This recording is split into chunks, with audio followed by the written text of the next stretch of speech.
A graça e paz, bem-vindos a mais um devocional, mais um momento que a gente para ler a palavra do Senhor e refletir naquilo que Ele tem para as nossas vidas. Vamos começar com uma oração, como sempre. Senhor, obrigado por mais esse dia, obrigado por mais essa oportunidade de ler a Tua palavra, obrigado porque o Senhor nos deu a Tua palavra, obrigado porque o Senhor também nos deu o Espírito Santo que nos capacita e nos ensina sobre a Tua vontade, mesmo que nossos olhos não sejam capazes de compreender totalmente. Senhor, eu te peço para que o Senhor nos capacite, para que o Senhor nos inspire, para que nós possamos aprender e mais de Ti, para podermos edificar a nossa vida. É isso que eu te peço e te agradeço em nome de Jesus. Amém. E vamos para o texto de hoje, que começa lá em 2 Crônicas, capítulo 8, verso 11. Nós vamos ler até o capítulo 10, verso 19. Que diz o seguinte: nós estamos continuando a história de Salomão. Lembrando que Salomão, ele não disse aqui em Crônicas, mas ele disse em Reis que Salomão se casou com a filha do faraó, então a filha do rei do Egito. Então, nós continuamos aqui. Salomão transferiu a residência de sua esposa, a filha do faraó, da cidade de Davi para o novo palácio que ele havia construído para ela. Disse: minha esposa não deve morar no palácio de Davi, rei de Israel, pois a arca do Senhor esteve ali, e é lugar sagrado. Depois Salomão ofereceu holocaustos ao Senhor sobre o altar que havia construído para ele diante da sala de entrada do templo. Conforme Moisés havia ordenado, oferecia sacrifícios aos sábados, nas festas de lua nova e nas 3 festas anuais: a Páscoa, a festa da colheita e a festa das cabanas. Segundo as instruções de seu pai, Davi designou os turnos dos sacerdotes. Também encarregou os levitas de dirigirem o louvor e ajudarem os sacerdotes em suas responsabilidades diárias. Designou por divisões os guardas das portas, de acordo com as ordens de Davi, homens de Deus. Todas as ordens de Davi com respeito aos sacerdotes, aos levitas e aos tesouros foram cumpridas à risca. Salomão certificou-se de que fosse realizado todo o trabalho relacionado à construção do templo do Senhor, desde o dia em que foram lançados os alicerces até a conclusão das obras.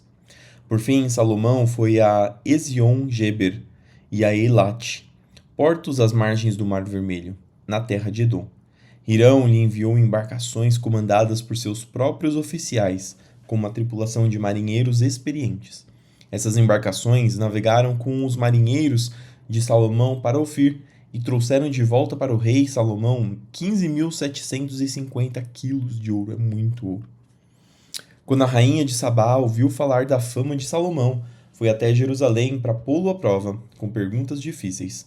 Chegou à cidade com uma comitiva numerosa e uma imensa caravana de camelos, carregados de especiarias, grande quantidade de ouro e pedras preciosas. Quando se encontrou com Salomão, conversou com ele a respeito de tudo que tinha em mente. Salomão respondeu a todas as suas perguntas. Nada era difícil demais para ele explicar.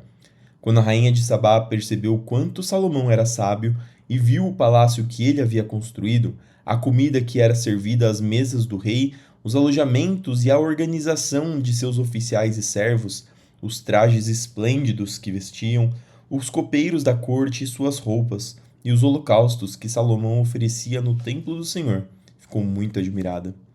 Disse ela ao rei: é verdade tudo que ouvi em meu país a respeito de suas realizações e de sua sabedoria. Não acreditava no que diziam, até que cheguei aqui e vi com os próprios olhos.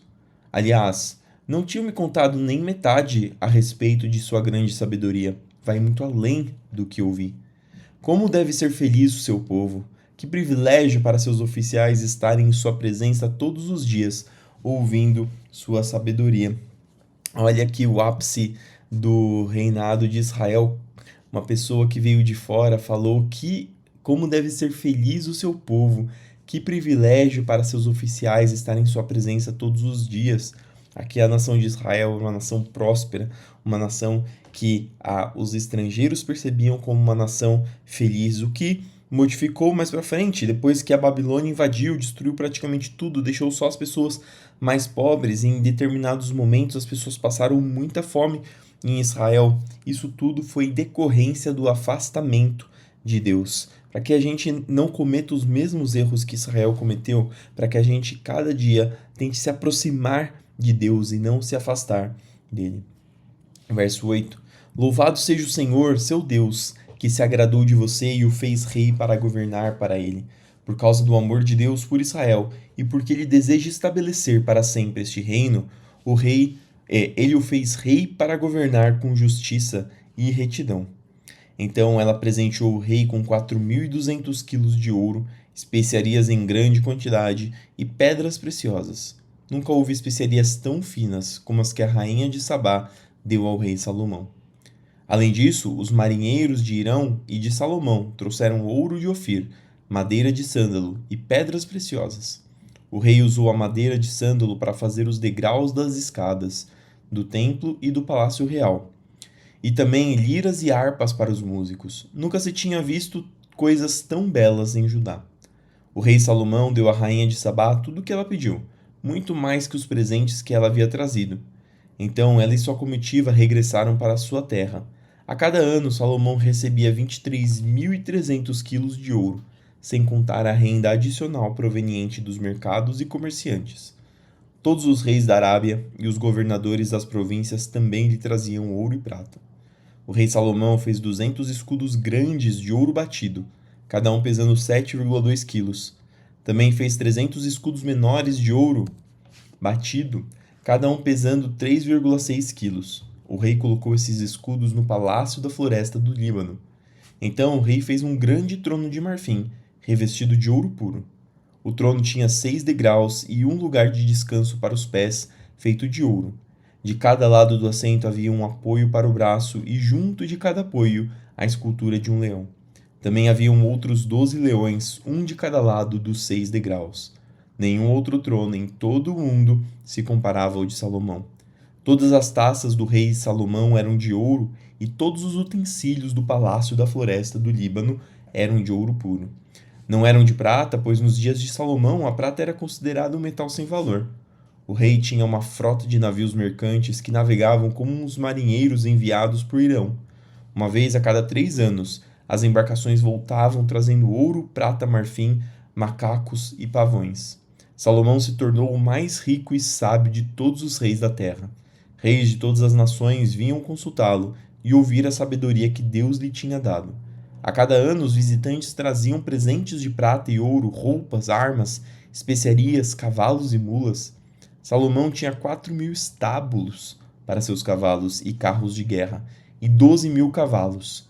Mantinha alguns deles nas cidades designadas para guardar esses carros de guerra e outros perto dele em Jerusalém. Governava sobre todos os reis desde o rio Eufrates, ao norte até a terra dos filisteus e a fronteira do Egito ao sul.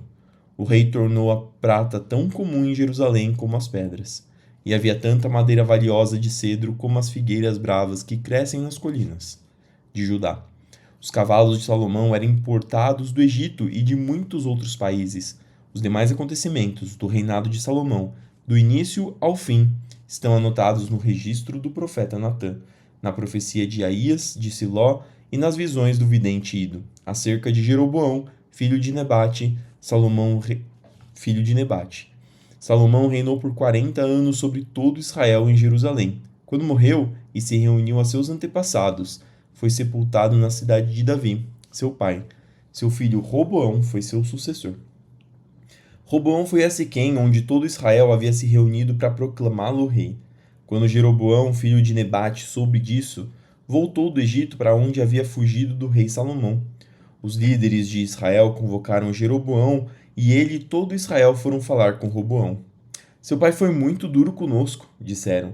Alivia a carga pesada de trabalho e de impostos altos que seu pai nos obrigou a carregar. Então seremos seus súditos leais.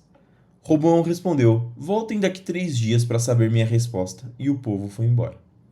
O rei Roboão discutiu os assuntos com os homens mais velhos que haviam sido conselheiros de seu pai Salomão. O que vocês aconselham? Perguntou ele. Como devo responder a este povo? Eles disseram: Se o Senhor tratar este povo com bondade e se agradá-los e lhes der uma resposta favorável, eles serão seus súditos leais para sempre.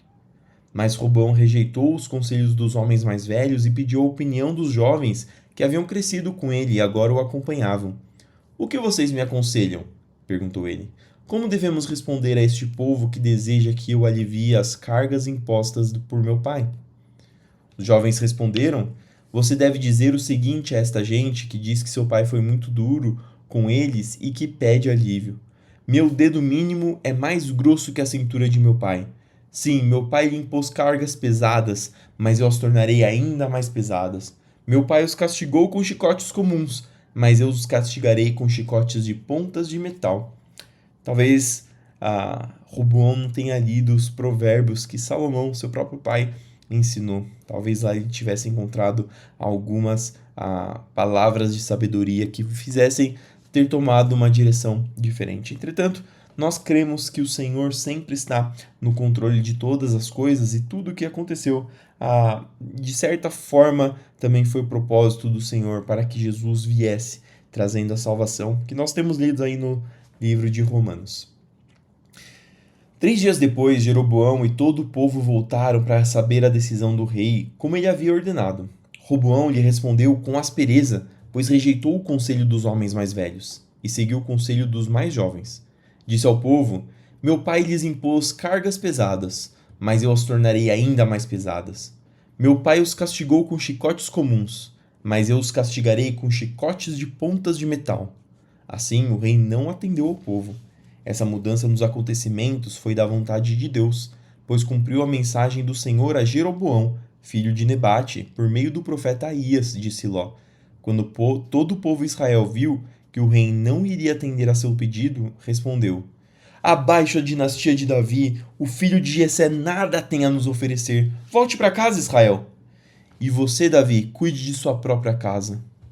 Então todo o povo de Israel voltou para casa. Roboão, porém, continuou a governar sobre os israelitas que moravam nas cidades de Judá. Lembrando que mais para frente nós vamos ver, nós já vimos em 2 Reis, mas nós vamos ver que esse foi o início da divisão da tribo de Israel ao norte com a tribo de Judá ao sul. Então houve essa divisão entre os povos, com o povo de Israel rejeitando a tribo de Judá como sua líder. O rei Roboão enviou Adonirão, encarregado dos trabalhos forçados, para restaurar a ordem, mas o povo de Israel o apedrejou até a morte. Quando essa notícia chegou ao rei Roboão, subiu rapidamente em sua carruagem e fugiu para Jerusalém. E até hoje as tribos do norte de Israel se recusam a ser governadas por um descendente de Davi. Lembrando que isso foi escrito por aqueles que vieram do exílio. Então, ainda continuava, mesmo depois do exílio, mesmo depois da desobediência, as tribos do norte continuavam, as pessoas que eram das tribos do norte continuavam a se recusar a ser governadas por um descendente de Davi. Romanos 8, do 9 até o 25. Vocês, porém, não são controlados pela natureza humana, mas pelo Espírito, se de fato o Espírito de Deus habita em vocês. E se alguém não tem o Espírito de Cristo, a ele não pertence. Uma vez que Cristo habita em vocês, embora o corpo morra por causa do pecado, o Espírito lhes dá vida, porque vocês foram declarados justos diante de Deus. E se o Espírito de Deus que ressuscitou Jesus dos mortos habita em vocês, o Deus que ressuscitou Cristo Jesus dos mortos dará vida a seu corpo mortal, por meio desse mesmo Espírito que habita em vocês. Portanto, irmãos, vocês não têm de fazer o que sua natureza humana lhe pede, porque se viverem de acordo com as exigências dela, morrerão. Se, contudo, pelo poder do Espírito fizerem morrer as obras do corpo, viverão, porque todos que são guiados pelo Espírito de Deus são filhos de Deus. E aqui a gente vê que aquele que recebe o Espírito de Deus acaba se tornando o Filho de Deus. Então, existe uma relação entre as pessoas que aceitam a Deus e aquelas que recebem o Espírito de Deus, porque todos que são guiados pelo Espírito de Deus são filhos de Deus. Pois vocês não receberam um espírito que os torne de novo escravos medrosos, mas sim o Espírito de Deus que os adotou como seus próprios filhos. E aqui a gente tem novamente essa linguagem de adoção, essa linguagem de tornar filhos, nós somos agora pessoas que o Deus próprio atua como Pai conosco, nos amando, nos livrando, nos perdoando. Agora nós o chamamos de Abba, Pai, pois o seu Espírito confirma nosso espírito, que somos filhos de Deus. Se somos seus filhos, então somos seus herdeiros e, portanto, co-herdeiros com Cristo. Se de fato participamos de seu sofrimento, participaremos também de sua glória. Considero que nosso sofrimento de agora não é nada comparado com a glória que ele nos revelará mais tarde, e Paulo tinha essa convicção de que, mesmo que ele sofresse aqui, tinha algo preparado para ele mais tarde. Pois toda a criação aguarda com grande expectativa o dia em que os filhos de Deus serão revelados. Toda a criação, não por vontade própria, pois foi submetida por Deus a uma existência fútil, na esperança de que, com os filhos de Deus, a criação seja gloriosamente liberta da decadência que as escraviza. Pois sabemos que, até agora, toda a criação geme como em dores de parto. E nós, os que cremos, também gememos, embora tenhamos o Espírito em nós como antecipação à glória futura. Pois aguardamos ansiosos pelo dia em que desfrutaremos nossos direitos de adoção, incluindo a redenção de nosso corpo. Recebemos essa esperança quando fomos salvos.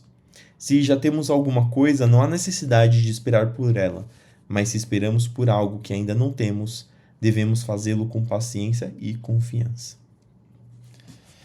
Salmos 18, do 16 até o 36. Dos céus estendeu a mão e me resgatou. Tirou-me de águas profundas. Livrou-me de inimigos poderosos, dos que me odiavam e eram fortes demais para mim. Quando eu estava angustiado, eles me atacaram, mas o Senhor me sustentou. Ele me levou a um lugar seguro e me livrou porque se agrada de mim. O Senhor me recompensou por minha justiça, por causa de minha inocência me restaurou, pois guardei os caminhos do Senhor. Não me afastei de meu Deus para seguir o mal. Cumpri todos os seus estatutos e nunca abandonei seus decretos. Sou inculpável diante de Deus, do pecado me guardei. O Senhor me recompensou por minha justiça, ele viu minha inocência. Aos fiéis te mostra fiel, e aos íntegros mostra integridade. Aos puros te mostra puro, mas aos perversos te mostras astuto. Livra os humildes, mas humilhas os orgulhosos. Mantém acesa a minha lâmpada, o Senhor, meu Deus, ilumina a minha escuridão. Com tua força posso atacar qualquer exército, com meu Deus posso saltar qualquer muralha. O caminho de Deus é perfeito, as promessas do Senhor sempre se cumprem. Ele é escudo para todos que nele se refugiam. Pois quem é Deus, senão o Senhor? Quem é a rocha firme, senão o nosso Deus? Deus me reveste de força e me remove os obstáculos de meu caminho. Torna meus pés ágeis como os da corça e me sustenta quando ando pelos montes. Treina minhas mãos para a batalha e fortalece meus braços para vergar o arco de bronze. Tu me deste teu escudo de vitória, tua mão direita me sustenta, teu socorro me engrandece. Abriste um caminho largo para meus pés, de modo que não vacilem. E por fim, Provérbios 19, 26, que diz: O filho que maltrata o pai ou manda embora a mãe causa vergonha e desonra pública. Aqui se alinha com o versículo que diz: honra teu pai e tua mãe, se quiser ter vida longa na terra. E essas foram as palavras de hoje, espero que elas entrem no seu coração, edifiquem sua vida, que você possa continuar meditando nessas palavras durante o seu dia. Vamos terminar com uma oração? Senhor, obrigado por mais essa leitura, obrigado por mais esse dia, obrigado por o Senhor sempre estar conosco, nos dando disciplina, nos dando sabedoria, nos dando entendimento. Que o teu Espírito continue nos guiando, seja o que nós fizermos nesse dia, se for no nosso trabalho, nossos estudos, nosso descanso ou nos nossos afazeres, que o Senhor nos guie, proteja e dê o direcionamento. Senhor, continua conosco hoje e sempre, nos acompanhando em tudo que nós fizermos. Senhor, abre portas para aqueles que estão precisando, para que o Senhor traga o sustento do céu. Abençoa aqueles que estão doentes, enfermos, seja em hospitais, seja nas suas casas, para que o Senhor traga recuperação, restauração, para que o Senhor reabilite, seja, Senhor, doenças na carne, seja doenças na mente, para que o Senhor venha restabelecer a saúde do teu povo, para que nós possamos te servir com o Senhor, com saúde, com energia, com todo o nosso ser. Senhor, abençoa para que nós possamos lutar contra o pecado, para que nós possamos ser santos diante de Ti. Perdoa, Senhor, as nossas ofensas, para que nós possamos, Senhor, estar perto de Ti. É isso que eu te peço e te agradeço em nome de Jesus. Amém. Que Deus te abençoe, que tudo que você fizer no seu dia prospere. Não esqueça de fazer tudo para a glória do Senhor. Fique com Deus e até amanhã para mais um devocional.